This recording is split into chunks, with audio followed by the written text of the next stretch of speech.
কথায় বলে মানুষের স্বপ্ন আকাশের চেয়েও বড়, কিন্তু সে স্বপ্ন যদি জীবন কেড়ে নেয় তাহলে এই বিশালতার পরিমাপ দিয়ে কি হবে?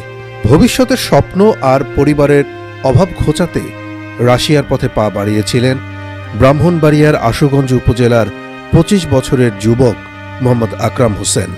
কিন্তু তার সেই স্বপ্ন পূরণ হয়নি, বরং ইউক্রেন যুদ্ধে রুশ সেনাবাহিনীর হয়ে লড়াই করতে গিয়ে প্রাণ হারিয়েছেন তিনি। ১৮ এপ্রিল বিকেলে রাশিয়া থেকে আকরামের এক সহযোদ্ধা তার পরিবারের সঙ্গে ফোনে যোগাযোগ করে তার মৃত্যুর খবর জানান।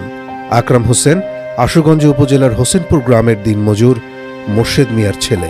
পারিবারিক সূত্রে জানা গেছে, প্রায় ১১ মাস আগে ধার দেনা করে রাশিয়ায় পাড়ি জমান আকরাম প্রথমে একটি চায়না কোম্পানিতে ওয়েল্ডার হিসেবে কাজে যোগ দেন তিনি।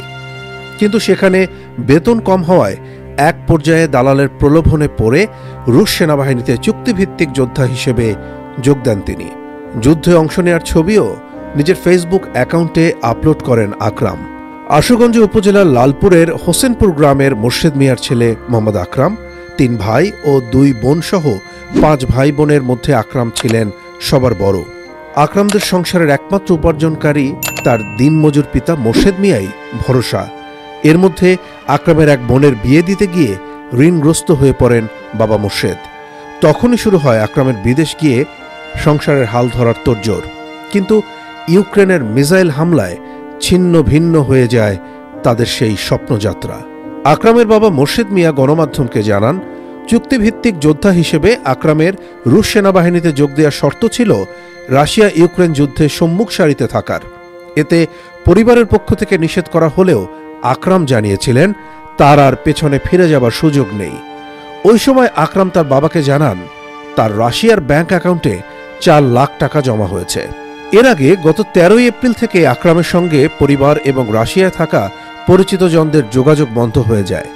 এরপরই ১৮ এপ্রিল শুক্রবার আকরামের এক সহযোদ্ধা ফোন করে জানান ইউক্রেনের মিসাইল হামলায় আকরাম নিহত হয়েছেন। তার ইউনিটের আরও কয়েকজন সদস্য একই হামলায় প্রাণ হারিয়েছেন বলে ওই টেলিফোন কলে তার সহযোদ্ধা জানান।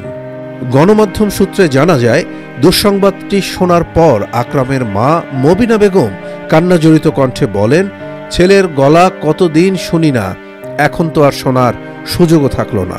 আশুগঞ্জ উপজেলার নির্বাহী কর্মকর্তা রাফে মোহাম্মদ বিষয়টি নিশ্চিত করে গণমাধ্যমকে জানিয়েছেন, পরিবার সূত্রে ঘটনাটি জানতে পেরে মন্ত্রণালয়ের সাথে যোগাযোগ করা হয়েছে। মরদেহ শনাক্তের পর প্রয়োজনীয় কাগজপত্র সংগ্রহ করে প্রবাসী কল্যাণ মন্ত্রণালয়ের সহায়তা নিয়ে প্রয়োজনীয় সব ব্যবস্থা নেওয়া হবে।